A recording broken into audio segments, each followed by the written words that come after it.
See them there. Now, with us in the Hollywood Palace tonight is a young man who has a very rare gift of finding humor in this very complex world of ours. I want you to meet him. Here he is, Mort Sahl. Mort.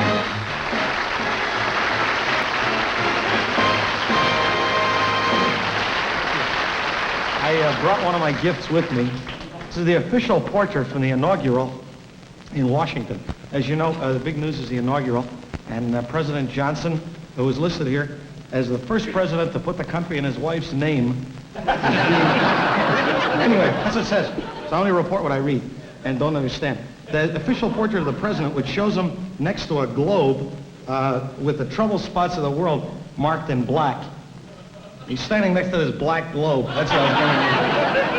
And here are the trouble spots, Vietnam and Berkeley, which I'm going to talk about in a minute. Now, that's the picture of the president. The other side of the paper here, for equal time, has to do with the Republicans. We just chose a new chairman, named Bliss, who was chosen by General Eisenhower, proving what he can do since he took this sudden interest in politics. That's what I was getting at. So we'll get to that later. Then the Army is in the inaugural parade, led by Secretary McNamara, and buying their own gas.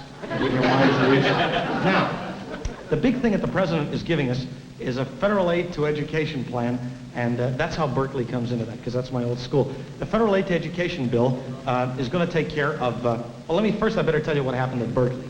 The university is afraid that the riots up there were led by people who don't attend the university, namely a fellow named Mario Savio, who's thought of as a drop-in by the state government. So he led these riots, and they sent the National Guard to stop him, but before they could stop him, they were called into federal service. Somebody walked out there and said to them, "Don't move, you're federalized." And several of the soldiers didn't know what it meant and said, "You mean I can't have children?" Stuff like that.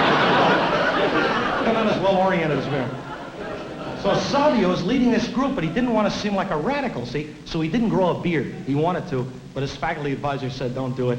And he got a detachable tie so that when police grab him, it would break away. So then what they do is the free speech movement, when, like the University of California played Alabama recently, at halftime when they have, out in the field, these students go out there and spell free speech out with their bodies. R-E, which is simple. F's are kind of hard if you're a short guy. Anyway, so they spell out, "We want free speech," and the faculty comes out and spells out, "Define your terms," or whatever they do. Now, the University of California is my old school, as I said, and I was a math instructor up there. And a lot of people don't know that. I thought I majored in psychology because I talk about group needs. I don't meet them very often, as you can see, but I taught a course in calculus, and what I had to teach was, as you approach a fixed object, like the moon, say, whether you're here or you're 3 miles from the moon, you're halfway, mathematically. Now, I know you find this fascinating, but a lot of the students weren't interested. I know that's hard to accept here at Hollywood Palace. So I was teaching this course, and people were sleeping through it and dropping out and eating sandwiches and all. So one night I was reading Playboy magazine, and I noticed that they sell good ideas, a lot of intellectual ideas, by using sex. They don't want to, but it's a commercial market. So what they do, I decided by having a girl fold in 3 parts out of the magazine, and you assemble her according to your needs. So I made the fixed object a girl, and I drew a couch on a blackboard. It's a good idea, I think, for teachers. And I made the object moving toward her a guy. That added a little interest. He's going to be a doctor. That helped her. And then I drew this girl from memory, because things were really terrible the last year there for me. And he's moving across the couch, see, and as he moves toward her, he's always halfway. However, I worked it out mathematically. See, that's a good thing about math. So that by the Friday of the 18th week of the semester, he reached her. Gives young people a note of hope. That's in the math department. As say, in the philosophy department, he gets to the end of the couch and has to go back and start at 0 again.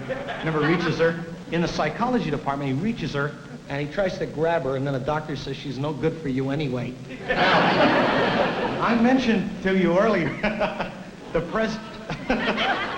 mentioned to you earlier, I did, didn't I? The University of Alabama, which played Berkeley in the Cotton Bowl, the Dust Bowl, that's where they played them.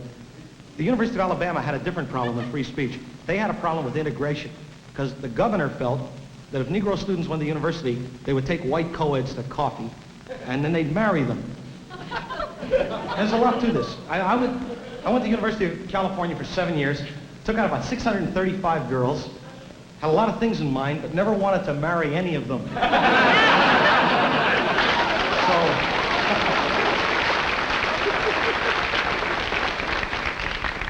The question is, does Governor Wallace really think that Negroes have a greater sense of honor than I do?